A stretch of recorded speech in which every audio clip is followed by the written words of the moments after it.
think that's going to be the opening. Hey, kia ora. Welcome to the latest episode of the Be Better podcast.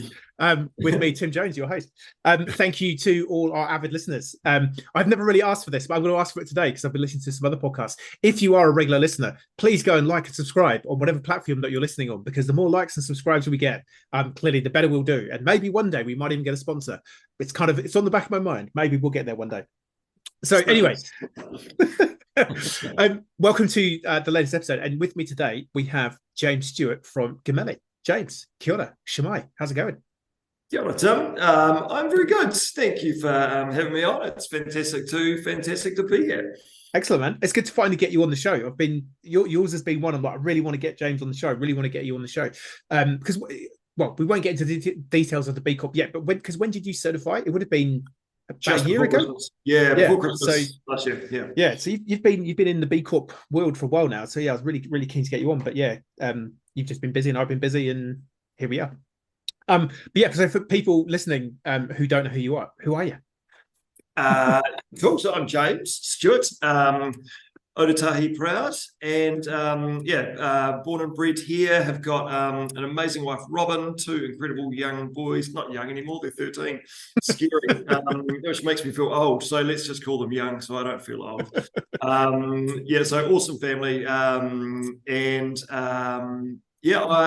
run an awesome organisation called Gemelli. Nice. And what did Gemelli do?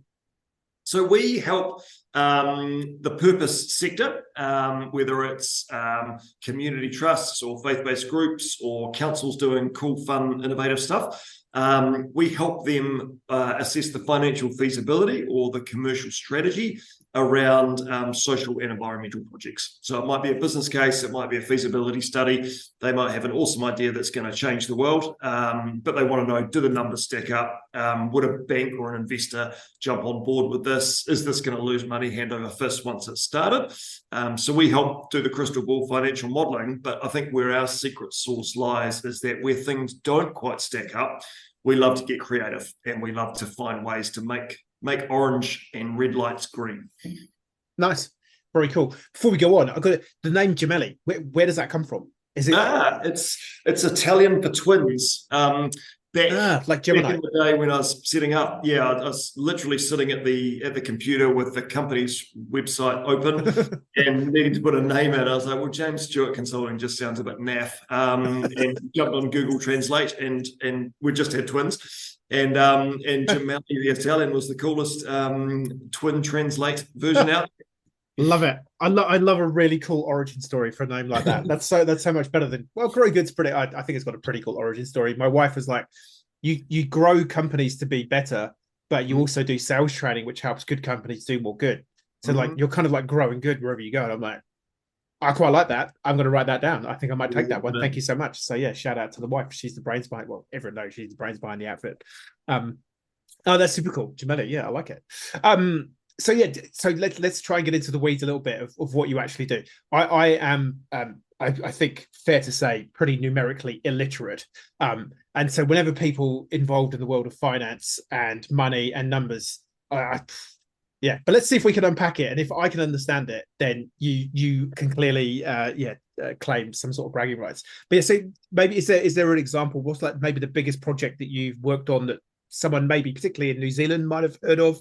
Obviously international listeners might be a little bit less connected to it, but yeah, just give us an example maybe of something that you've done.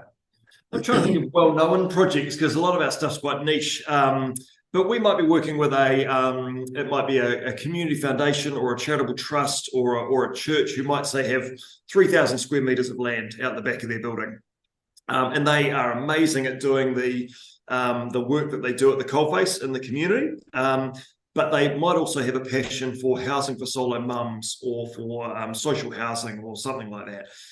And they will come to us and say, hey, we've got 3,000 square meters of dirt.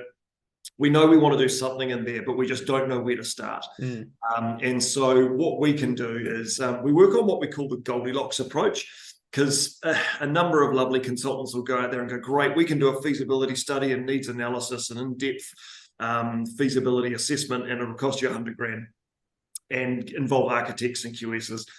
And we're of the view going, no, hey, let's just eat this elephant one bite at a time.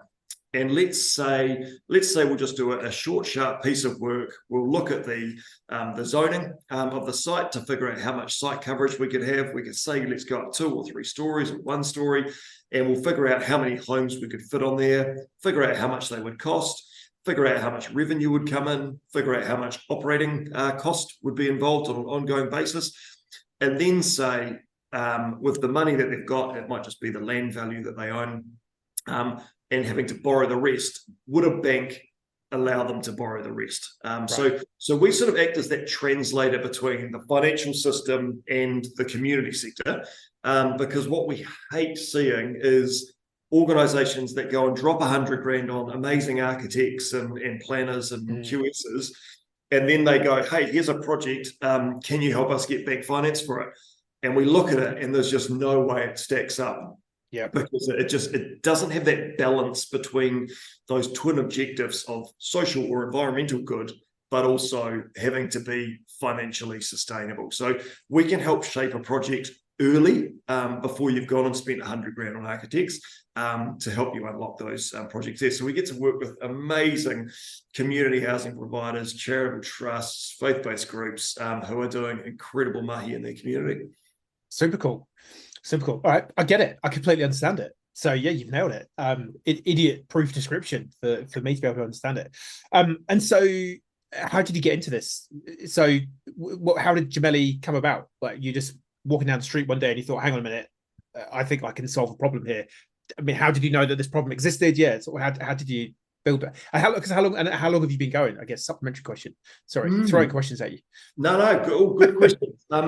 So I've always been involved in the project finance side of things. So I spent the first decade of my career based in Christchurch, but working in developing countries. So East Coast of Africa, Southeast Asia, through the Pacific.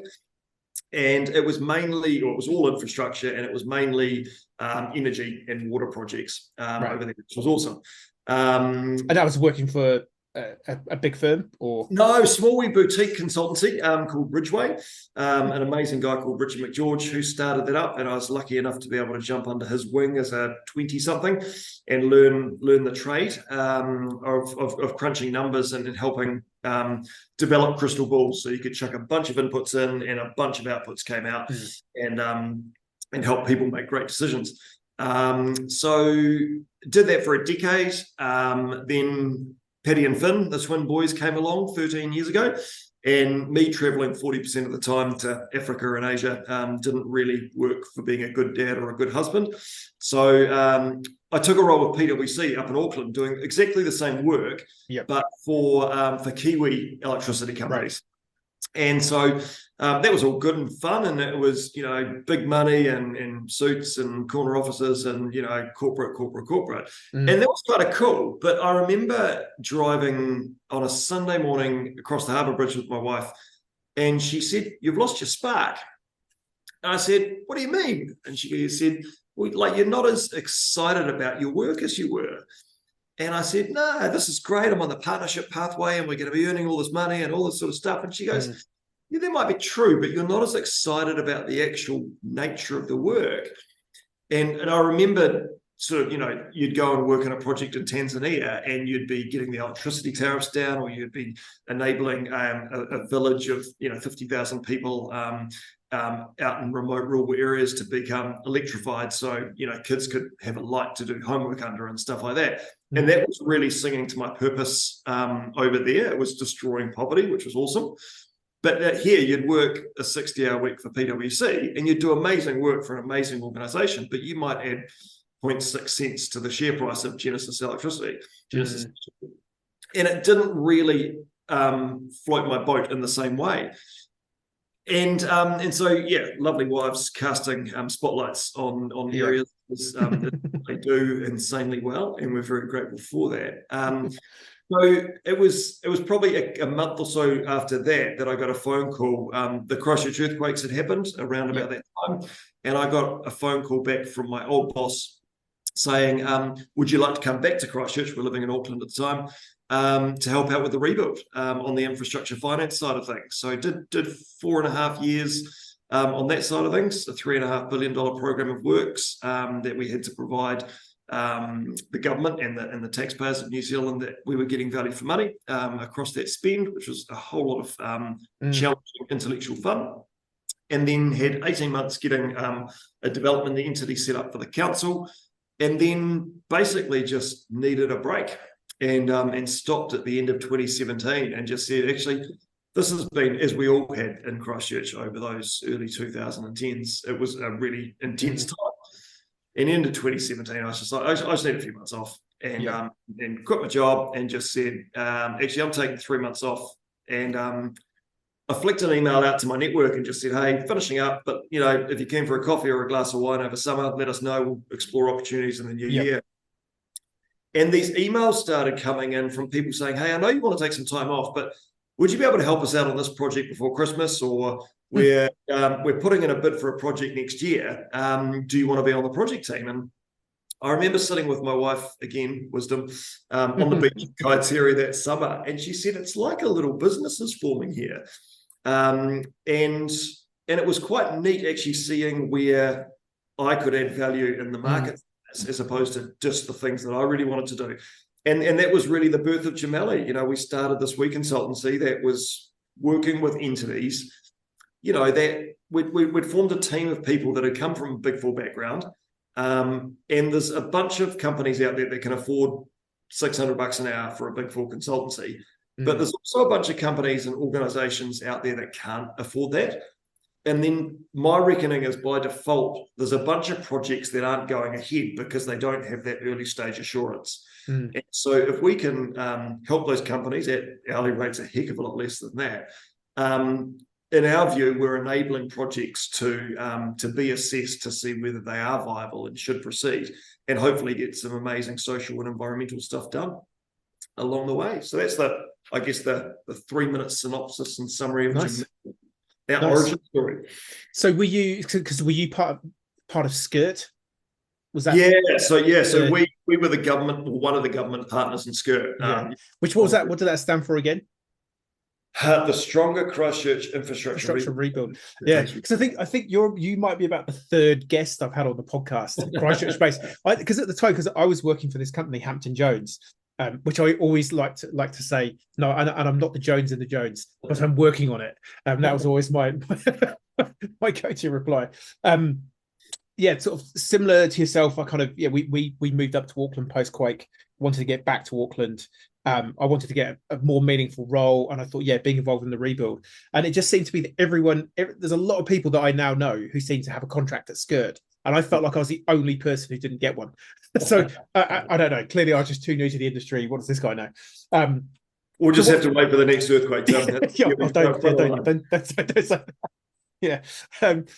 So, I mean, the rebuild of Christchurch, what are your thoughts on that? I guess we're getting a little bit niche for people outside of Christchurch, possibly, and even outside of New Zealand. But thoughts looking back on that. Was it done well? There's a lot of people would still say, we're not there. We don't have the stadium. We don't have the fitness and swimming pool centre up yet. We're still, 10, 12 years after the first quake. General thoughts? Yeah, I don't think we're done, and I think the best is yet to come. I'm genuinely excited seeing the number of vacant lots decrease across the city, the number of new residential homes going into the central city, bringing that vibrancy, safety, all of the good stuff that comes with a thriving inner city population.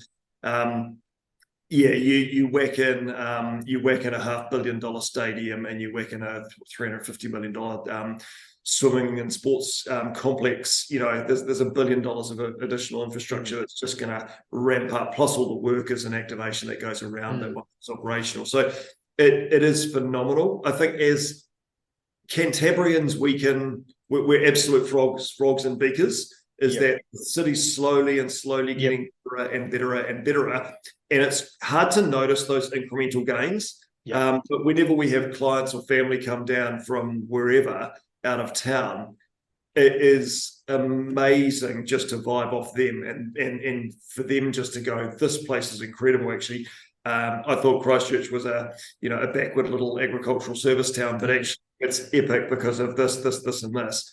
And it's awesome to hear the external views. Yep. Nice. It sounds like we probably could have done with you involved in some of the rebuild with your program management and costings. You didn't fancy getting involved with a stadium rebuild? Is that on the big? I'll dodge that question. Yeah, plead the Fifth Amendment on those questions. They could do if we could just move on. Okay, noted. So yeah, pathway. I mean, I would say how many people who are on the pathway to partner at PwC start their own business? Is that a fairly incongruent, in my impression, obviously having never worked for a big consulting firm, but in general, it's kind of, if you're getting into one of those consulting firms, you're a pretty steady type of person. You like being paid to turn up at 8 o'clock and work until 9 o'clock in the evening, obviously not the morning, although I guess probably the more senior you get, maybe the closer to the 1 hour, or in the medical device repping world, it used to be called the 4Ts, Tuesday to Thursday, 10 till 2. Don't talk to me outside of those hours. But yeah, so what was the jump like? I mean, it didn't sound like you had a plan per se to start your own business. So was that an easy transition, or were you kind of like, oh, I really don't know what I'm doing? It kind of sounds like, I mean, in terms of like a startup validation, having people email you saying, hey, could you do this for me? Like, that's pretty strong buying signal from the market that there's something, yes. But what was that transition like? Was there trepidation, or did you have enough cash in the bank to go, actually, do you know what? I can give this a go and I don't need to worry about it. And if I need to get a job, I go and get a job. Yeah, there was absolutely an element of privilege in there. We'd had savings to give 3 months off, sort of to take a mini sabbatical. Nice. And I'm really conscious that a lot of people don't have that, and don't want to assume that everyone does. So I tried to take a 3-month break, and as I said, sort of work sort of got in the way of that. And so I stumbled into setting up my own company and social enterprise and entrepreneurship in that space there. So, and it was awesome to have the market validate. No, I wasn't selling anything. People wanted to buy something, which is amazing. A really important distinction in all areas of commerce is if selling people are skeptical. If someone wants to buy something from you, it's really empowering. And we weren't out there selling anything. It was people going, oh, James has got some capacity. I know James has worked on this, this, and this. Therefore, it'll be really helpful. And after sort of 3 or 6 months, there were some threads that were starting to weave through about the sort of things we were getting asked to do. And we were growing a team over that time, which was really, really awesome and amazing for people. And then probably about 12 months in, we made the gutsy call to go 100% for purpose. So we were doing other work, and I mean, the first rule of consulting is you say yes. That's how it rolls, because saying yes enables work to happen, and enables a business to become sustainable. And again, another place of privilege to be able to start saying no to work after about 12 months, after we'd figured out our niche and had enough critical mass to be able to say, actually, we could do that work, but actually other people could do that work just as well. And there's an opportunity cost. If we do that project, we're probably going to run out of capacity to help people that are absolutely in our lane, which we really want to focus on. So that was probably the gutsy step. Given I stumbled into starting up a business, that was probably the gutsy step. Saying no to your first gig as a consultant was really scary. And especially with, I guess, the nature of what we do, because we don't do 100K projects or anything like that. Our average consultancy fee is probably, 10 or 20 grand. So what are we now? We're start of October. So we're chocker for October and November, say, but we've got nothing. No, actually, that's not true. We've got very little lined up for December. And that's kind of scary if you're looking 8 weeks out. But it's been that way for 6 years of Gemelli. And a great guy, a great friend, Robbie, said it's almost like you need to get your confidence or your assurance by looking backwards instead of forwards, because the universe, whatever it is, has always looked out for us. and having the right amount of work at the right time. Yeah. And because that's really scary when you've got small, chunky jobs. It's lovely. Every consultant wants that 3-year baseload client of 40% that pays 100% of market rate. And when they come around, you love them and appreciate them, but they don't come around all that often. So the hustle is real. It's an eat what you kill mentality, and so you're constantly feeding the hopper or the pipeline, putting stuff in, meeting people, and having chats about where you can add value, and eventually some of that turns into work where you can add value to people's worlds. Yeah, nice. Yeah, I probably needed you in my life 8 years ago, because I very much have been, for the first probably 5 or 6 years of my business, I was trying to sell B Corp to people. It's like, you need this thing, you should really have a look at it. And people just like, no, I think I'm pretty good now. Whereas now, it feels like if I'd started my business today, not 8 years ago, but then, you don't know what you know today, what you didn't know then, blah, blah, blah. So totally grateful for the journey. But yeah, it is interesting when you're not having to sell the thing to people and people just coming to you saying, I know, I want it. I just want to know whether you can help me. I possibly can. Let's have a chat and find out. So much better having those conversations rather than trying to it just diffuses the whole environment. Like consultants, and quite rightly sometimes have got a bad rep around charging extortionate rates and adding very little value. That old cliche of give a consultant your watch and he'll tell you the time. And there's no value out there, which pisses me off no end. And so shifting away from that sales mentality, it just diffuses a whole mindset. Now, probably the other thing that diffuses that whole mindset is that we set Gemelli up as a social enterprise. So we work with organizations that do good, but we're also a social enterprise in the sense that we donate 100% of our profits to Kids Can and Habitat for Humanity, who build homes in Nepal with those funds. So it takes away that ethos that like the high-paid consultant's just going to put a new holiday house at the end of this year and take skiing in Aspen the year after and stuff like that. That's not our reality. And when you're working with charities and churches and things like that who have got a pastor or a GM for a trust on 70 grand or something, knowing that you're not living in a $4 million house driving a $300,000 car is a really nice diffuser to go, cool, we get it, we get your world, and actually we're here to help you, not help ourselves. Nice. Yeah, no, 100%. Yeah, one of our other clients, I won't name them, but they said, oh, you're really refreshing as a consultant because you just came in and you did the shit that you said you were going to do. And she's like whispered and said, I can see 2 consultants in my office. They've both been here for 6 months and I don't know what they're doing. I'm like, I don't want to be that guy. Like we just want to get in, get out, do what we said we'd do, and leave you get on with it. And if there's other stuff we think we can help you with, we'll let you know. But it's the murky world of consulting. But I guess you probably would have had some smarts. PwC and those kinds of organizations tend to not hire dumb people. So clearly, you must have got some smarts and picked up some ideas as to what. And I guess you had your systems possibly from being a consultant, or, in terms of utilization rates of the team and billable hours and work in pro, all that kind of stuff that I try to get my head around when I was at Hampton Jones. I'm just like, you have a utilization rate on a human? This sounds like a Victorian mill. It's like, it's like, do you really just look at humans like a number, don't you? And 2 of the directors were like, yeah, pretty much. Okay, well, that's good to know. I don't forget, I sat down with the CFO, and she said, just looking at the profit and loss for the South Island, and she had me down as a liability. And I was like, well, I know I say a few things out of context every now and then, but I wouldn't call myself a liability. And she was like, well, no, but you cost us money. I said, well, yes, but I'm also doing business development, so surely I'm an asset. I'd like to think I'm an asset. Anyway, she didn't really get my humor, so that was move on.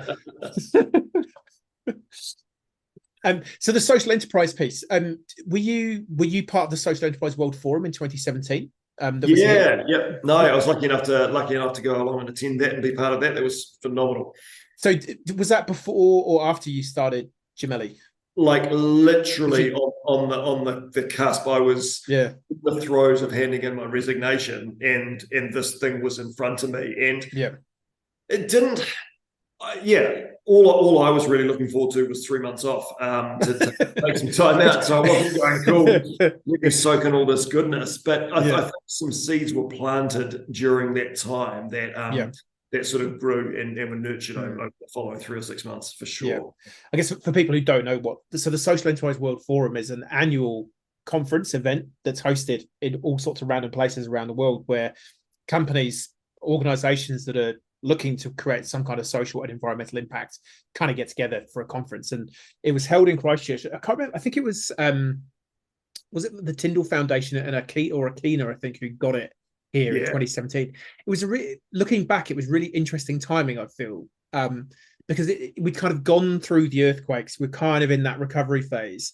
Yeah. But it just felt like that was, I guess, almost like one of those lightning rod-ish moments where, we, out of the number of B Corps in New Zealand, I think back in the day, like out of the first 10 B Corps in New Zealand, 6 or 7 were in Christchurch. So we had 6 or 7 B Corps in Christchurch. We had the Social Enterprise World Forum. There was this sort of groundswell movement of business for good, impact, purpose, all, I guess it was still almost like the gases swirling around before the Big Bang moment. Not that I think we've actually had a Big Bang moment yet, or maybe we ever will, but it just felt like there was staff kind of coalescing. So it's just interesting, because I'd been in my business for just about a year at that point, and so we were probably a B Corp for just about a year at that point. So all of it was still quite nascent, and people just trying to work out what is this thing and what is it, how do we do it. So it's just interesting that was part of that journey, at least at some level. Because had you had you had the idea of being a kind of a not-for-profit for-profit business before, or like how did you come up with the idea of like, actually I'm just going to give all my profit to a charity? It's a great question. Hadn't really thought about it at all. It was sort of that two. I guess we're different because we're a two-step social enterprise, right? We focus our skills and time and talents on organisations that are having societal change and addressing social justice issues. But then on top of that, we also give away our profits. So it's sort of a twofer kind of deal there. Yeah. We didn't start with that second bit of giving away our profits that we weren't making, for the first year sort of thing, which was an epic milestone to reach. And then when we started to have profits, we were looking at just going, man, we're so privileged. Like we've got enough to pay the mortgage and to pay the staff and all that sort of stuff. Why don't we just give away it all? Like why don't we just set this thing up? And sort of that principle of more than enough was sort of something that we were wrestling with, and just going, actually, I think money's a really powerful force for good, but it can also corrupt personally. And the whole, excuse the pun, but keeping up with the Joneses thing, I think is one of the most powerful forces in humanity.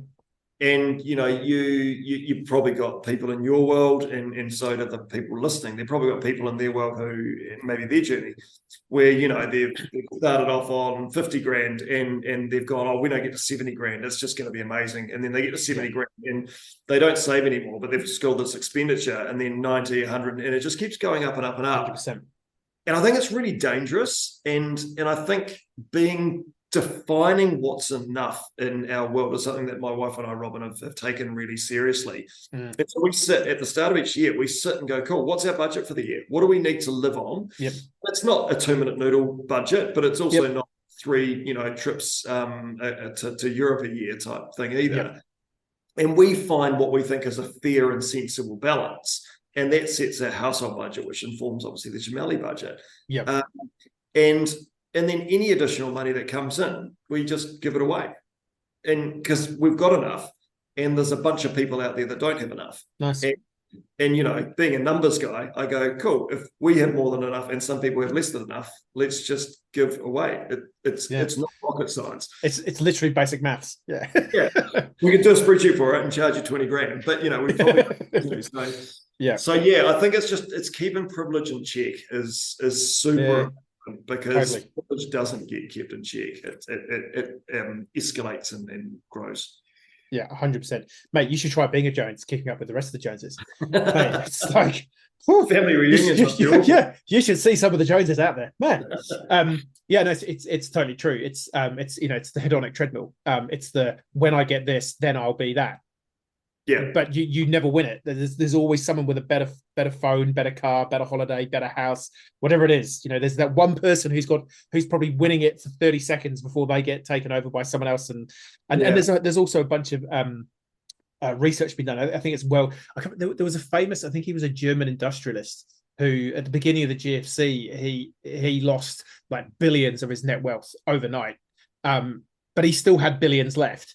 And he jumped in front of a train because he was now like a lower caste billionaire compared to, and you sort of just go, what level of insanity must you be living in when you feel like you can't survive because you're down to a couple of billion, down from like 10 billion. Yeah, and it's that thing, like you get used to the luxury that sits around you, right? Yeah. And I think that luxury, it's a privilege thing, and it's hard to keep that in check. And it's just going, cool, well, what sort of car do I need to drive? Safe for the family, fuel efficient, all that sort of good stuff. But shock horror, they put out new models every year. Yeah. Like, do you need a car that's 5 years old or 3 years old or whatever it is, or do you need the brand new one? Like, or are you okay with a 7-year-old car that's safe and has got enough bells and whistles to keep you safe? Which possibly might be the most environmentally friendly one too, because the one that you keep the longest, that you can run into the ground, is going to be doing less damage potentially overall, whether it's an EV or a petrol or blah blah blah. You can get into the weeds of that argument on a separate podcast, no doubt, with someone who knows more about that. But yeah, I think it's a big part of the modern world we live in, this sort of consumer capitalist society that's all predicated on humans are driven by fear or desire, and the modern marketing world knows that we can prey on those fears or desires. And either if you don't get this, people are going to think you're ugly, or if you buy this, people are going to think you're the most attractive human in the world, and therefore everyone will love you and want to come and hang out with you. And I think a lot of people think they know that, but they still fall for the trap. Because it's so myself included, right? Like I'm myself included. Stupid peanut brain human, and you walk past a Coke advertisement and you get thirsty, and you're like, come on, or you see a cool top or something going on, and you just go, totally. It's not going to make you happy, but we're still flawed humans at the end of the day, right? Semi-advanced chimpanzees spinning on a disc in the middle of infinite universes. What do we actually know? Not very much. Yeah, we have. But it's spinning on a disc. Shall we delve into your disc? Yeah, it's flat, isn't it? Everyone knows. Come on. It's we're funny. It's funny how we kind of know all this stuff, yet we don't know all this stuff. Yeah. But one of my favorite ads I ever saw was actually at Christchurch Airport. It was for a luxury car brand, a German luxury car brand, and it was just a picture of the car on like this alpine road, and it was like a close-up of the driver, who was a middle-aged guy, silver fox, slightly graying hair, but still looking good for it. And it just had the 2 words underneath it: success driven. And you just go, actually, that is genius, because what you're saying is, for you to get this car, you need to be driven by success. But if you are successful, you will get this car, and this car is a great car. It's just like in 2 words, like, you just wonder how many hundreds of thousands of dollars went into creating that advert, where they knew that that is just going to trigger your typical middle-aged bloke to go, I'm going to go and buy a BMW 7 Series. Yeah, and you probably go, quite a few thousand people did it. Yeah, totally. And if that's 140 grand a pop, you go, to me, the thing that gets me right is you go, resources finite to an extent, and you go, great, imagine if that person took that 140 grand and bought a 70 grand secondhand Beamer. Yeah. And then went and bought 3, what are we left with, sort of 23, 24 grand cars for struggling families who are driving a 2 grand car, but it's costing them 5 grand a year in maintenance. They can't get to the job reliably. Imagine the impact that 140 grand could have if it was broken up into chunks. And to me, that's the thing, just going, but if we're on this ladder of keeping up with Barry, who's going to the pub with us on a Friday night, and I'm going to park my brand new one next to his old one, or vice versa. It's just going, who cares? And what else can we do with the resource and the privilege that we've got? So how do we get more people to think like that then? Well, two questions. Why do you think that way, and what's led you to think that way? Because it's not normal. Most people would go, if someone said, here's 140 grand, you get to spend it on as many cars and do whatever you want with them. Most people would still either buy 1 car for themselves or go, great, I'll buy 3 cars for myself. I think very few people would actually go, okay, actually, yeah, what do I need? And I'm going to go buy 4 cars for some people that need them. So how do we get more people to think like that? And why do you already think like that? Where did that come from? I reckon there's a couple of bits to it. I had one encounter when I was in Sydney, and my little 20-year-old brain thought that because I was from middle class Christchurch, I was middle class globally, Right. and had a encounter with someone who just flicked on a light bulb for me and just completely just challenged that with data and said, you know, you're in the top 3% of the global population with wealth, right? Mm. And I didn't until that point in time. And I was like, wow, that's a responsibility. Like, it's a healthy burden, was what I felt, and going, okay, so some cosmic roll of the dice happened when I was born 42 years ago, and somehow I ended up being born in St George's Hospital in Christchurch. And I could have easily been born in a field in Uganda or in a lower decile part of the country. But I wasn't. I was somehow dropped into a white middle class family. And looking at that and going, I guess my revelation was that if I was born in a field in Uganda and I met myself today, what would I say to myself? What would I say with the time, the talent, the privilege that I've got should be done? And it wouldn't be sitting in a bog standard corporate job, trying to earn as much money, trying to pay off the mortgage as quick as possible so I could go and buy a batch in Waihi. It wouldn't be doing that. And so to me, that was the burden of privilege, and going, what should we do with our privilege? What's the right thing globally to do, given that I've done nothing to earn my place in the world that I came into? It was just luck, a roll of the dice. What should I do there? And so that was the start of a journey for me. And I think personally, you know, it's a faith thing for me. You know, as a Christian, it's part of my ethos just to go, actually, we're called to look after the widows, the orphans, and the poor with our time and talents. That's success from a Christian view. And I know Christianity can get a horrible rap from mega churches and smoke machines and projectors. Let's not go down that rabbit hole, because that'll be a 4-hour podcast. So, but we'll do the extended bonus version around that. But yeah, there's definitely something about my spirituality and my faith that keeps me grounded. That all the crap is just crap. It's all. And I guess once you've got an eternal view on life, you go, actually, do I need the new iPhone? Or can I wait 6 months to get the next one, or whatever it's going to be? So it keeps things in check, keeps things in balance, and it's not perfect. Oh, no, so I'm not perfect. It doesn't work perfectly for me because I'm not a perfect human. So I keep dropping them, but it's just going, cool.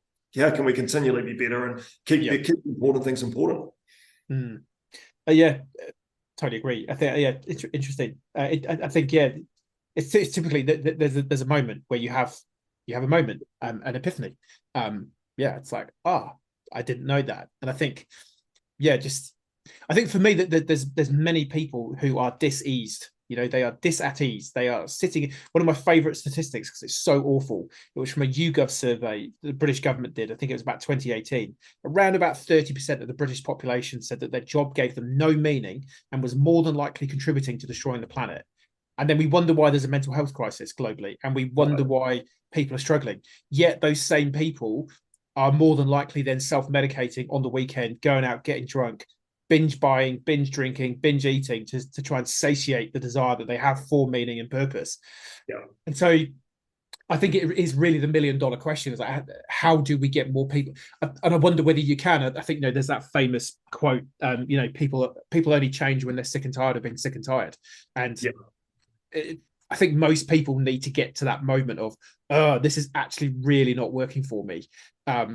Instead of having that more positive moment of, okay, because yours is quite a positive moment in many ways. It's like you didn't go through any big challenging trauma or any big, which is quite often the path for people to have their moment. It was more of a, hey, do you realize? And so I think curiosity, it's something as well. I think people, a lot of companies need to think about. It's like, well, actually just go and have a look at how does your company operate. Like, are you part of the problem? Go and have a look, because someone's part of the problem, so could be you. Be aware of it. So yeah, sort of be curious, constantly learning. Yeah, super interesting.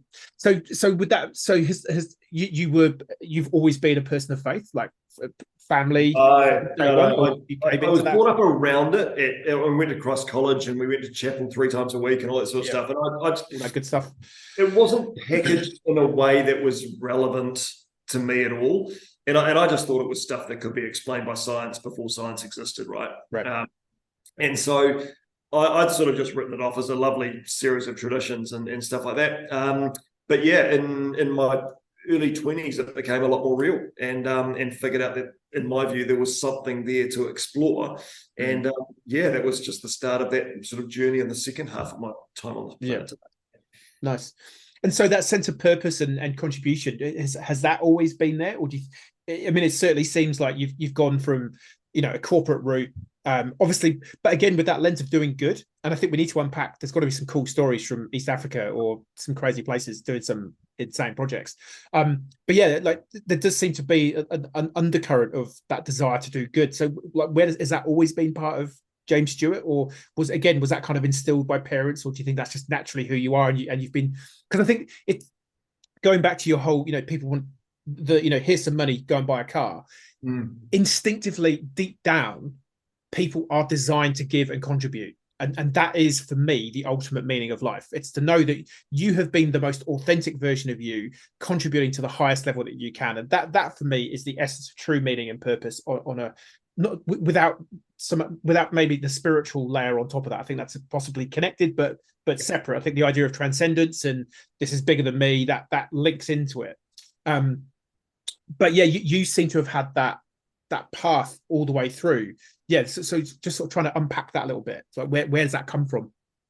Yeah, I mean, I was your standard poxy kid and poxy self, right? So there's definitely, I wasn't volunteering for the Blind Dog Association at age 4 and stuff like that. I was a self-absorbed brat, and it was really until I had that encounter. I was in Sydney with a mate, and realized that I wasn't middle class globally if I was. And so that was my light bulb moment at sort of 2021. And then I was like, wow, okay, so what sort of a life do I want to live? What sort of life do I want to look back on and be proud of at the end of my time?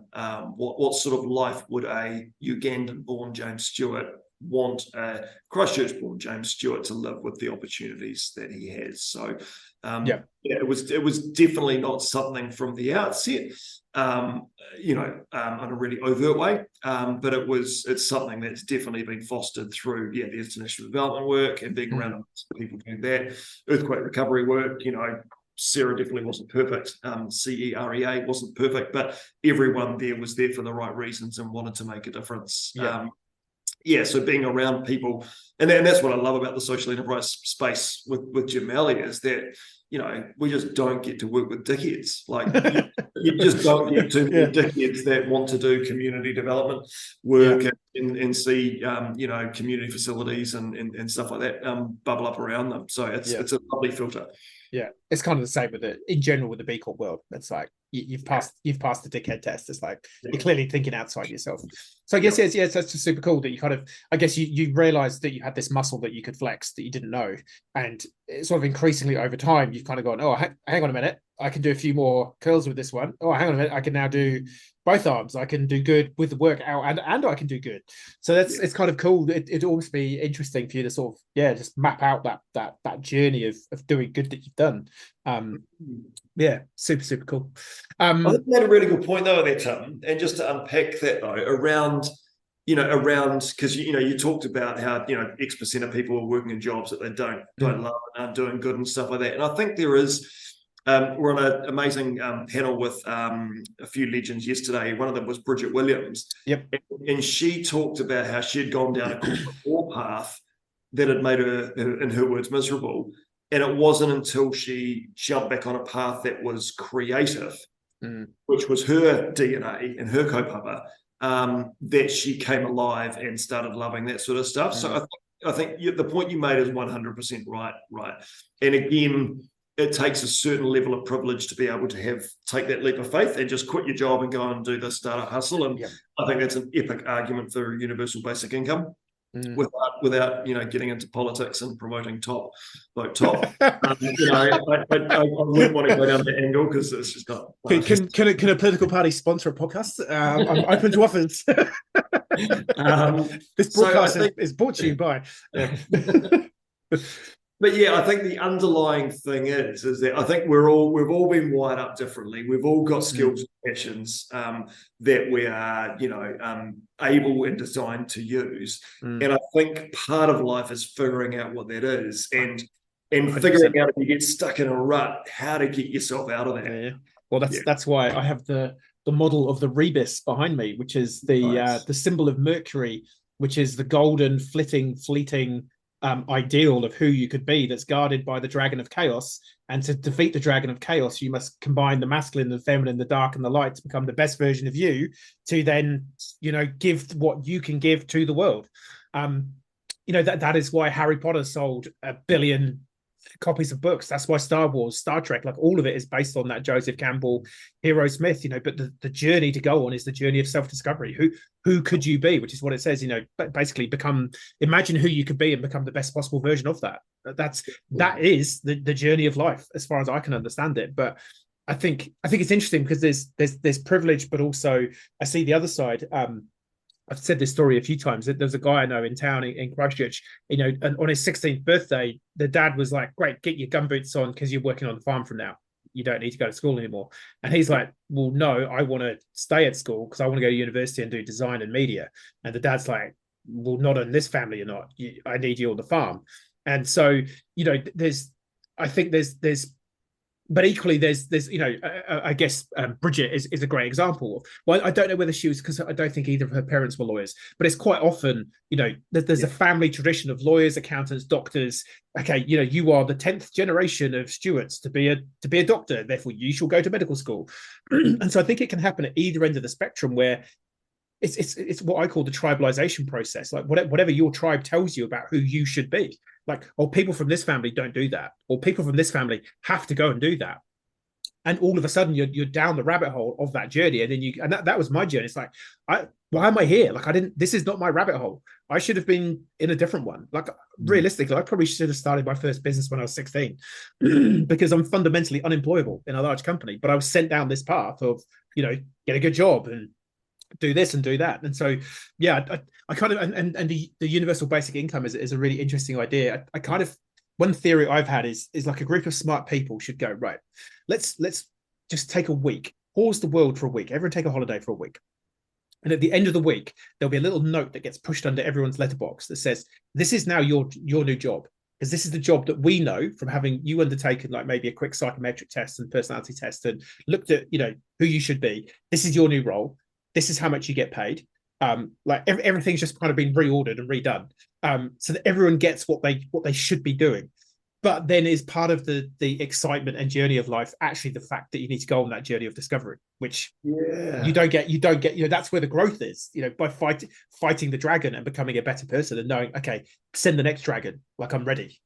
Yeah, I think you're 100% right, and that, I think that is part of the journey, and that's the thing that gives me hope. With the current generation or the current society that we're living in, as you look back at the data from 50 years ago about the average duration of a job that you were in, it might have been 30, 40, 50 years, right? You went and worked at the pipe factory, or you were a chartered accountant, and you stuck at that for your life. Whereas now, like, the average duration, I don't know, the data might be around 10 years. Yep. And people have side hustles, and some of those side hustles can take off, and it's that constant change and reinventing, like you said with the poster behind, to be the best version of yourself. Because life is about seasons, and we have different seasons to go through, and you might need a good solid corporate job while the kids are there and need to pay the mortgage, and that's cool, because the kids might be the focus. But then when they leave home and the mortgage is paid down, and you don't have as much need for discretionary income, you might be able to drop to 4 days a week and do something else and do the hustle. And so that is the thing that does give me hope around society and well-being, is that people more fluid in their employment, and therefore I think there's a greater chance that people will, do what they love. And that's always been one of my guiding mantras, is saying, work a job that you love, do a job you love, and you'll never work a day in your life. Yep. And I feel insanely privileged to be able to, on Sunday night, I come into the office, have a glass of whiskey, and figure out what we're going to achieve over the week, and just sort of get all the ducks in a row and make sure the plates are lined up to spin. And I just fizz, like going to sleep on a Sunday night. I'm just genuinely excited about what we're going to achieve as a team, and what opportunities we're going to work on. So I'd love for everyone to be able to have that. And so the more people pushing the boat that way, the just don't put your ducks on the plates, because it goes all over the show. It definitely feels. I mean, Bridget's a great example. She had her first sort of side hustle. I was a mentor of hers when she was at uni. The 85K entree competition.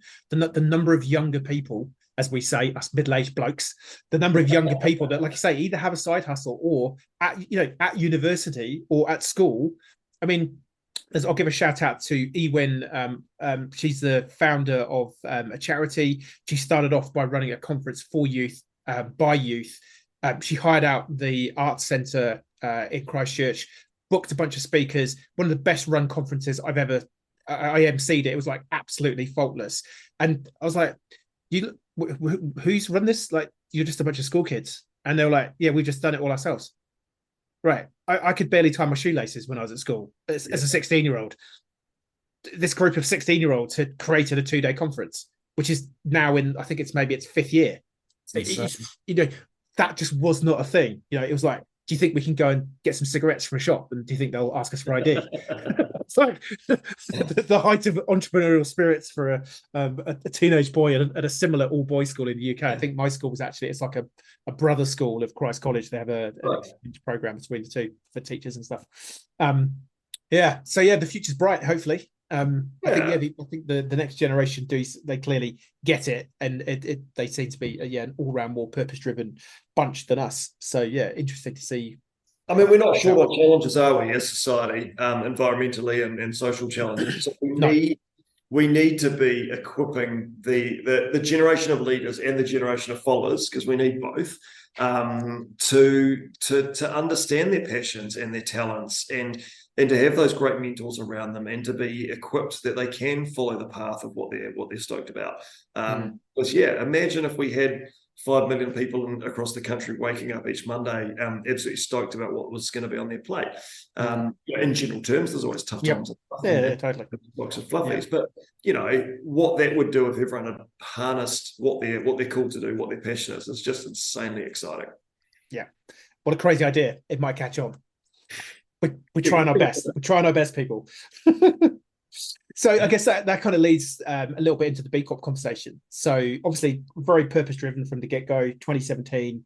When did you first hear about B Corp? I think B Corp was something that was just sort of an underlying current. Over the last probably 5 or 6 years. Obviously got to know you at a few events and things like that. And for us, I guess we knew we were on the path, but we didn't know how to accelerate ourselves along that path, if that's a way of framing it. And what going on the B Corp dance did for us was give us that roadmap of, there's a bunch of stuff we're doing, tick, tick, tick, that's awesome. Here's a number, that's fantastic. It's great to have a scoring system and things like that. But to me, I guess the two most important things was going, great, well, that's lovely for where we are, but let's not stop doing good stuff. What more could we do? So mapping out a roadmap of where we could go in the future was really, really cool. And then I think the second powerful thing with doing the B Corp dance was actually, it was a really, really, really good tool for inviting the team into the running of the business. So not just working on projects and stuff like that, but just going, cool, this is how it's worked out. And this is where this thing works, and this is how this thing happens. We've got a bunch of younger people on the team who were really excited about environmental stuff. And so it was just going, cool, what are we doing about battery recycling? What are we doing about this? What are we doing about this? How do we know that? How are we measuring this? How do we know that what we're doing is making a difference? Pay rates and relativity scales and all that sort of stuff. It was just an awesome, open, transparent exercise that absolutely pulled the team together and gave the team greater levels of buy-in. So yeah, multi good. And so it's fair to say that B Lab, so for those people who don't understand how it works, I'm pretty sure I've probably explained it on a previous episode, but we'll go anyway. So James's company is a certified B Corp. My company is a certified B Corp. The companies that become B Corps are certified by an organization called B Lab. Now, it's fair to say that B Lab do not like companies talking about big, the first, the biggest, the best, what have you. However, it is fair to note, because I think it is true to the authenticity of you demonstrating the good that you're doing on your two-for model. We do good with good clients and we do good internally as a business, that you are, I believe, still the highest scoring B Corp in New Zealand. And your score was 146, I think, or something, 146, something around there, yeah. Something around there, which, even on a global level is astounding. The highest score you can get is 200. There is no 200-point B Corp. I think the highest in the world is about 186. And I would suggest that it's not completely linear. Like as you get higher up, it is harder to lemon squeeze points at that top end. So yeah, I would say, yeah, you're doing exceptionally well. Clearly, you're doing exceptionally well. And I think, yeah, it was just true demonstration of the good that you're doing on both sides. So go you. Yeah, that was a cool process to go through, and yeah, lovely to get. I mean, that number's just a number, but yeah, I guess it confirms and puts a bit of evidence around some of the cool stuff we're doing. 100%. And of course, so I mean, because we work with you, and I think what was good again, you had your whole team come in, and I think you're a smaller team, but we've had two clients we've worked with, yourself and Genora. Genora had a team of maybe about 20-25. They had the whole company come and do the sessions, and just the amount that you get out of that as a team. And for the you had a couple of, well, I think you had one relatively new employee at the time, and for her just to be able to go, oh, okay, so this is actually, the kimono is now off. I'm seeing everything. Okay, this is cool, and to be able to say, well, okay, what is that, and can we do this? And it's a great approach. Yeah, it is. It's great for openness, transparency, accountability, team buy-in, induction, like you said. So yeah, if anyone's considering it, absolutely dump those benefits into the hopper as well. It's fantastic. Yeah. No, 100%. One question I've got for you that was just simmering in the back of my mind. So obviously you give all your profits to not-for-profits. So how did you go about choosing which those not-for-profits are? And is it just a straight cash donation, or because obviously we can get into the weeds of B Corp a little bit. So one of the sections is the community section, and where you scored or opened up an impact business model is on this one called Design to Give, where basically your business model is we give our profits to charity. So yeah, you just give straight cash, or do you do any in kind? And have you ever thought of, so 3 questions: how did you choose the charities? What do you do for them? And lastly, have you considered the option of giving ownership in the business to a charity, which is one of the options around that Design to Give, or even having your own foundation? Lovely questions. How we chose them. We jumped on board with Habitat for Humanity first. A good friend of mine, Israel Cooper, who runs Home Construction, Home Foundation in Kainga Maha, sorry. He had and still has a long-standing partnership with Habitat for Humanity. He was talking about the work that they do in Nepal, and they can build a home with a couple of bedrooms, a living room, and a standalone kitchen for $3,500 with plumbed water and electricity. Wow. And that to me is an insane number, because I remember me and my wife having a conversation going, oh, our outdoor furniture's looking a bit ratty. Should we have a look? And maybe it's time for some new stuff. And then all of a sudden we go, wow, $3,500, that could build someone a home. And it just gives you data points to make good decisions. I'm not saying don't go and buy a new outdoor furniture thing or drive a $1,000 car if that's not safe and good. But get data points to inform your decisions, and what's the opportunity cost of where that money could go. And so we joined a build team over in Nepal for a fortnight and got to help out with the build. Nice. It's an amazing project and process pre-COVID, and hopefully joining another team next year as that opens up again. So that really got the heart going of the impact and being able to see the direct impact.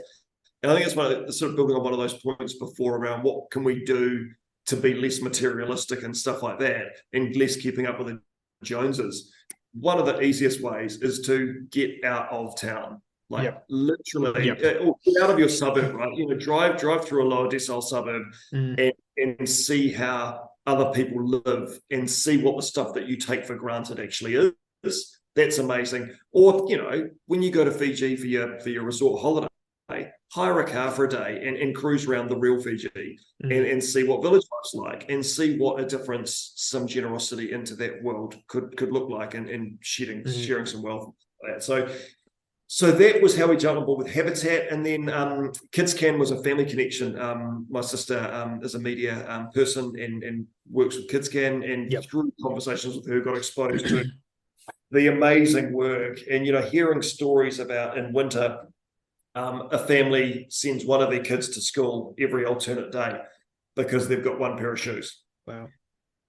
And you literally sit there and you go, for $20 down at the warehouse to buy a second pair of shoes, you could double the educational outcomes of a household. Like, something is broken if I can't get the $20 that's sitting in my wallet to that family. And the thing that fixes that broken system is Kids Can.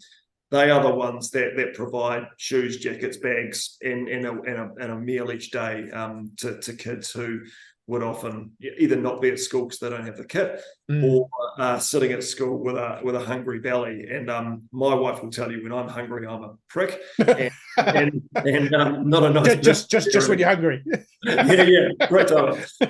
So I know that I'm not my best self when I'm hungry, and so if we can spend a few bucks and give kids a breakfast of Weet-Bix and a lunch of eggs at school to help unlock the education outcomes that are billions of dollars worth of investment across the country, why not?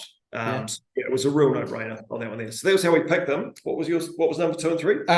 So what do you give? Is it's a cash donation, I'm guessing? Because it is cash. It's because it's from the profit. Because they're probably it's probably not so much in your wheelhouse for the projects, although I suppose Habitat for Humanity, possibly they might need some advice every now and then on a project. We do work with Habitat New Zealand and the Auckland and other branches, and we discount our rates. Like we've got a full commercial charge out rate, and we discount them based on their capacity and ability to pay. Really.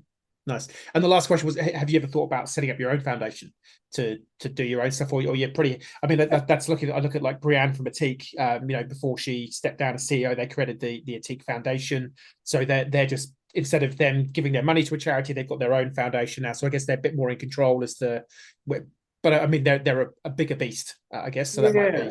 And it's sort of effectively what we're doing with I guess, a simpler structure. Like, we couldn't give away a share in Gemelli because Gemelli's, because of how we've designed it, we make zero profits, so it has zero value. Right. So it actually has no value. That's what I love about running a business that has a $0 value. And so effectively we've got a pseudo foundation inside that. But at the moment we're X size, relatively small and tight. If we grew and scaled, then maybe donating to a foundation and having a separate board. If that's a problem that we have in the future, I'd be delighted. Do you make use of an accountant who gets purpose and impact? Just actually, or were they kind of like, James, what are you doing? Why is this zero? Like, what are these donations going out? The new VWT ones just come out. You could get like 5 of them. Was that a conversation you had to have, or do you? We do. The amazing Lisa Mead at Social Currency, who donates 10% of every dollar that comes in. So she gets it. Yeah. She gets it. She lives and breathes it. It's part of kaupapa and umahi. If you're looking for an accountant who is A, just a legend, and B, does good stuff, and C, gets good stuff, Lisa Mead at Social Currency is definitely someone Nice. to do. Nice. Well, as I said, Lisa, we're looking for podcast sponsors. Just saying. We'll get one day. We haven't really pushed it, but I would like to get a sponsor one day so we can just push it out to more people. I had another question for you, but I've forgotten it now. You were talking about charities, foundations. Nah, I think it's gone. It'll possibly come back in a second. Cool. So yeah, B Corp journey. You clearly nailed it. Knocked it out of the park. High score in B Corp. Any surprises or highlights? I mean, other than the team, but yeah, was there anything good, bad, ugly? We talked about the benefits of it. Yeah, we talked about the benefits of it, and there are many. And I definitely encourage people to have a chat with someone like yourself or do some research about it. It is an involved process. I'm not going to jump away with that. I genuinely don't think we would have got there if it wasn't for you, Tim. And I'm not just saying that because you gave me $100 to say it, but I'm saying it because it is a lot of work. And having Tim there to be able to just go, hey, they're asking for this. What does that mean? And for you to be a translator and go, oh yeah, they're asking for this, and here's a template that 90% of the work's been done. You can just fill this in and customize it to make it your own. Took the workload and shuffled it down to something way more manageable. So I wouldn't recommend anyone do that journey on their own. I would absolutely recommend having a chat to a B Corp consultant who might have a really good podcast to help them on the journey. And whether you need this much help or this much help would be revealed through the process anyway. So yeah, definitely worth a korero with Tim to figure out what it looks like. Appreciate it. Money's on its way. Thank you.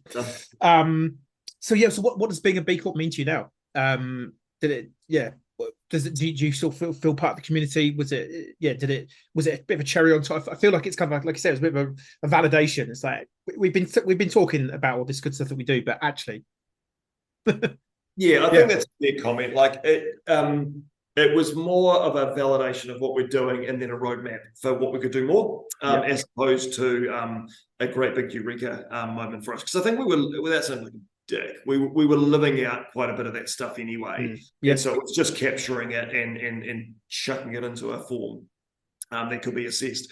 As opposed to changing a massive amount. We definitely did get some stuff that we could grow on in the short term through the process, but then provided that medium term roadmap was really helpful too. Nice. And so you kind of mentioned already that you had I think that the balancing doing good and making money is something that you've been navigating very well, I'd say. And you already mentioned about that first moment when you said, actually, do you know what, we don't need your money. But yeah, do you still have any challenges balancing purpose and profit, or do you it feels like you've got it pretty well balanced? But yeah, how does that crop up? What are the sort of challenges that you face? Yeah, it's absolutely a challenge. Yeah, I mean, we give away 100% of our profits, but let's not beat around the bush. I could pay myself 800 grand and not have any profit to give away, and buy the new VW Tiguan times a few, right? So I could game the system, and that's where it came back to, that point of each year, at the start of each year, my wife and I have a real honest chat about what we genuinely need. And we have a sensible budget, not a grandiose budget, but not a ramen noodles budget. And to us, that's where the tension sits on a personal level, which feeds into the business side of things. Our interest rate, like everyone else's, has doubled. And we didn't need as much money before as we do now. And we're going, what does that mean? How does that work? So we've had to have some tough conversations around purpose and impact and profit around that. And it's always a challenging one, when we're writing a proposal for someone who's a charity. Because we know that they're on a bare bones budget as well, likely. So how far do we discount our rates? Because every dollar we charge is taking $1 from their kitty. But every dollar we don't charge is taking $1 from Kids Can and Habitat's kitty. So there is absolutely a tension here.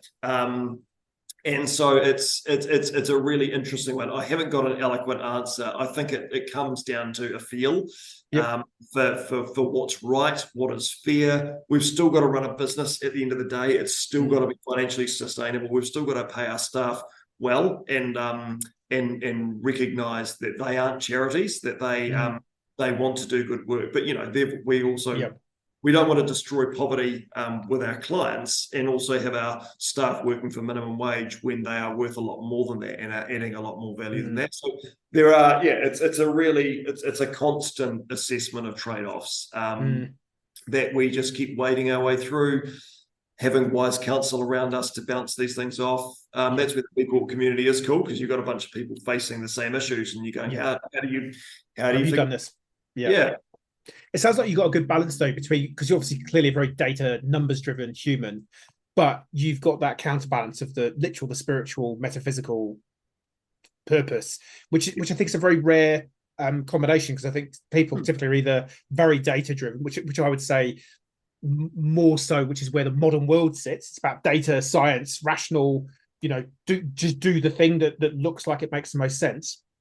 And we're quite disconnected from that spiritual, metaphysical gut feeling. It's the right thing to do, and I think you're a great example of how actually you can put the two together. And dare I say it, with the model behind us, we need that too. At atonement, at one-ment, we need that to be together. So we go, well, yeah, there's a rational component to it, but humans are not rational beings. We're driven by emotion, but we defend on logic. But we seem to be told to make all our decisions on logic and don't think about the woo-woo, feeling side of it. And dare I say, I think that's possibly where business over the last 100 years has increasingly lost its way, because it's just, what do the numbers say? What do the numbers say? A bloke with an MBA with a spreadsheet, put it at this price, sell that many, we're all doing great. Instead of, but what does that mean to the people who are buying it? Or what does it mean to the people who are making it? And anyway, that's why we're here. Yeah, no, it's a really valid point, Tim. I mean, to me, my faith isn't a Sunday thing. It's an everyday thing. And so, just being guided and knowing what the right thing to do is, getting a sense of what the right thing to do is, can balance. You've got wisdom on one hand and you've got faith on the other, and it's figuring out where they interact and how they interplay. It's a delicate balance. I don't get it right all the time, but it's trying to be. No one does. It's an interesting. I guess with the overarching kind of culture wars that seem to be more hitting America, I'd say, than perhaps New Zealand and maybe even the UK. Although with an election coming up in the next 10 days, less than that, I'd say traditionally most people would see Christian people as typically more right-leaning people, conservative with both a big C and a little c. It's about maintenance of tradition and belief in a higher authority, bit of hierarchy, and then the left, I guess, is increasingly you just do you, and you literally be whoever you want to be.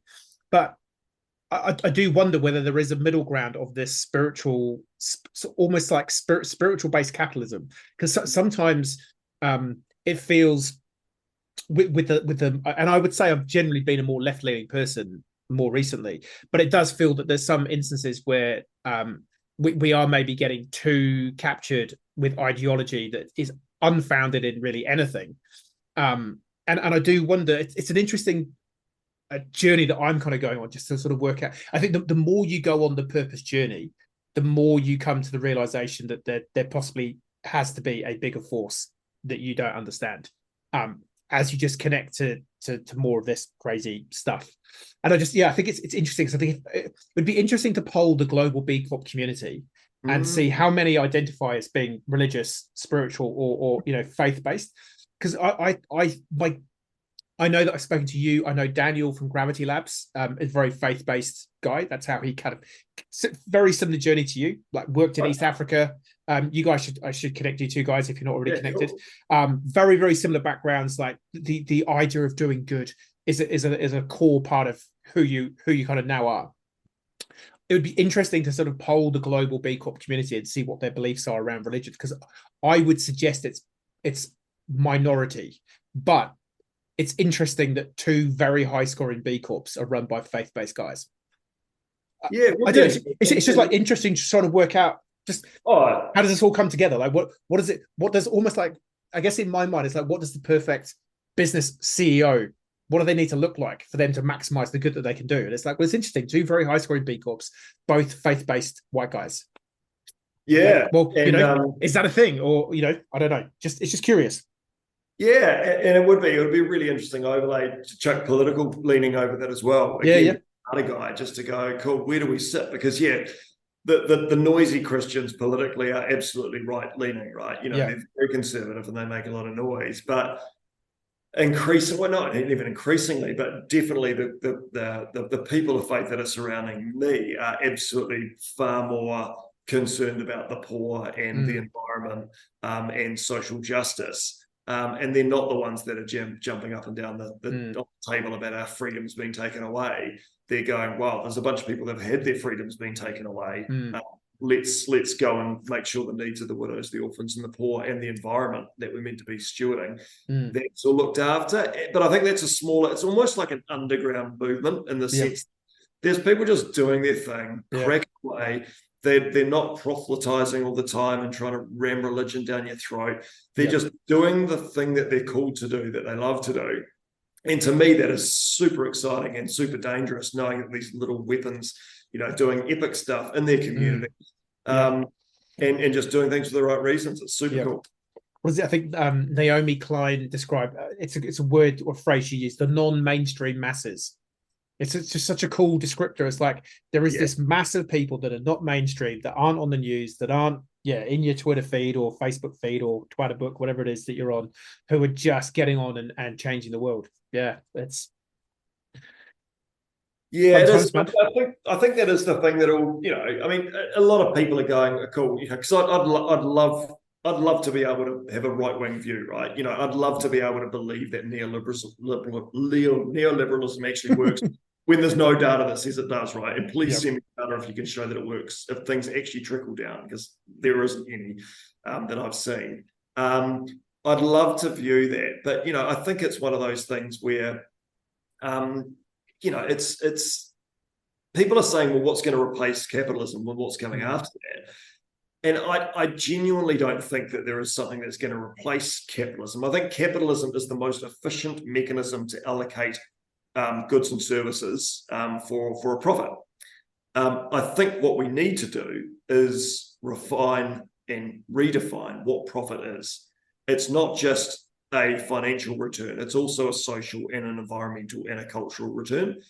Because when we start thinking about return as being more than financial return in a business and also as a personal consumer, then actually we are going to buy the hand wash that actually donates to this environmental cause or doesn't use this sort of supply chain thing, or as a B Corp, or we're going to use this paper in our photocopier at work and stuff like that. So I think it's the rise of the conscious consumer, which I'm genuinely excited about, is people being able to vote with their dollar. And if people haven't read Daniel Flynn's book, chapter 1, Story of Thank You, to me, that's he's an awesome guy with an epic faith, who came up with a creative idea to do stuff different and created a movement.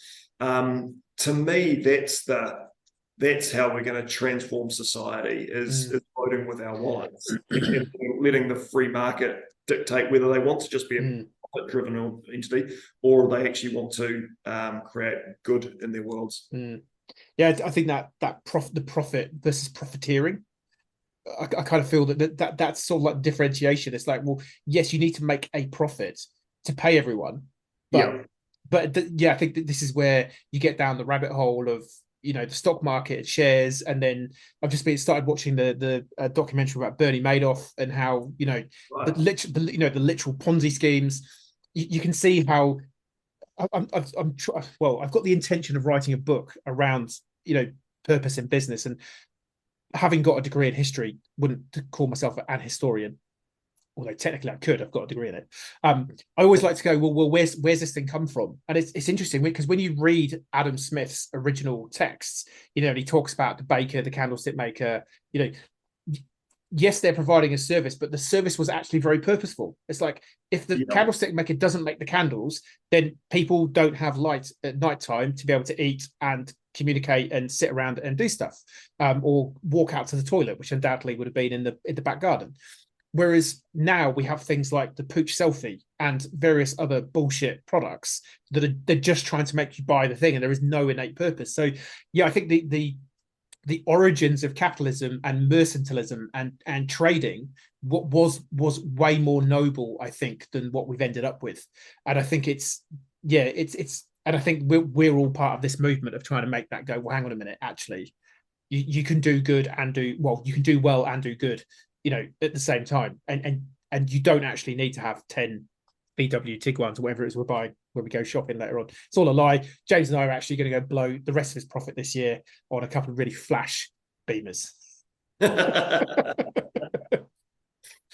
yeah, I think this is all part of the thing that we're, and I don't think, I don't think anyone really knows what the next iteration is going to look like. But I think the B Corp movement is all a part of that and doing good. And you could almost argue the Gemelli experiment of, well, what happens if we give away all our profit? Well, you've proven that a small consulting firm based at the bottom of the planet can do that, and you're doing okay, your team's doing okay. Okay, well, so should that now be the model that PwC and all those companies should adopt? Because clearly they could, 100%. Yeah. And so what's stopping them, I guess, is the question, whether you're a small, medium, or large enterprise. Yeah. It's obviously a bit trickier when you've got an existing shareholding structure in there, because, your company and the incentives. But yeah, I mean, to me, it's one of those things. It's far easier to start up with a blank bit of paper. Yeah. When you turn into $1 billion unicorn later on, all of a sudden you've got the framework that's there. That doesn't change whether you turned over 10 grand or $1 billion. Yeah. You've got the foundations there. So I think that's where the opportunity is to get the new disruptors in. Nice. So last couple of questions then, finishing up. So looking into the future, 10 years into the future, what do you think what does the B Corp movement look like for you? Oh, I'd love it to be normal. I'd love it to just be, oh, cool. Are you saying we're not normal? No, we're completely abnormal. I think it's fair to say we're probably both a little bit abnormal, but and I'm cool with that. Yeah, no, but I know what you mean. Yeah, it would be lovely if it was, if it was just the done thing, is that you got your accreditation and that was just expected of you. Your employees were demanding it, your suppliers and customers were demanding it, and you as a business owner knew that it was the right thing to do. So normal would be lovely. Nice. It definitely, the trend certainly feels like it's heading in that direction. So no, I tend to agree. And what's coming up in the future for Gemelli? Anything new and exciting? Any cool projects? Or what does the future look like for you? Just more of the same, doing more good, maybe becoming a 180-point B Corp. Who knows? Maybe. We're just we've just got a really cool cluster of clients on at the moment, doing a lot of work around feasibility studies for community centres and things like that across the country, which is just great. Community housing is still going strong across the country, so still a lot of feasibility work there, and doing a lot of work in the impact investment fund design space as well, and that's really taking capital and dedicating that capital to doing good stuff, and typically around housing in the young impact investment sector that we have. So there's a lot of great impact investment funds doing social housing work. No one's doing anything in the affordable housing, whether it's affordable rentals or progressive home ownership, getting people into their own homes, and that requires capital. And so we're working with a couple of one main community housing provider that's a leader in the space, about giving them some bandwidth and capital to basically put their work on steroids and give a home ownership journey to hundreds and hundreds of people across the country. Man, if you could just have that done by Tuesday, that'd be great. Great. Man, no, super cool. You're genuinely just a stellar company doing really cool stuff, and it's been great to get to know you more over the last couple of years. I would, because when I first came across Gemelli, I was kind of like, is this guy real? I just get the fit, I just feel like you're probably just charging lots of money to do some stuff with numbers. But yeah, getting to know you and getting to literally see under the business, and just you don't become the highest scoring B Corp. Not allowed to say it. You don't become the highest scoring B Corp in a country without generally doing some good shit. So massive thanks to you, to the mahi you're doing. You're genuinely just a beacon, like I say, because you're a small business. Like if a small business can do it, there's no excuse for big businesses that have got, because big businesses have got time, they've got money, they've got resource, they've got people, they've got, you're a small business and you're doing it. So and I think you'll look back with a big glass of whiskey in 20 years time and go, yeah, that was a pretty decent ride. And I think we did some pretty cool stuff. So yeah, man, go you. I look forward to sharing that glass of whiskey with you in 20 years time, Tim. Sounds like a plan. On Mars, probably. No, I don't want to go to Mars. Cool. All right, mate. Well, thank you so much for your time. We'll we should catch up for a whiskey soon. It's been too long. Please make that happen. All right, mate. Please, Tim. Ka kite. So yeah. Hey, it's Tim here, that B Corp bloke from Grow Good. If you want more content on purpose, B Corp, how to do more good in the world as an individual or a business, then you know the drill. Hit the like and subscribe. Check out some of our other videos. They're probably floating around here somewhere. You know how it works. Thank you so much. See you next time.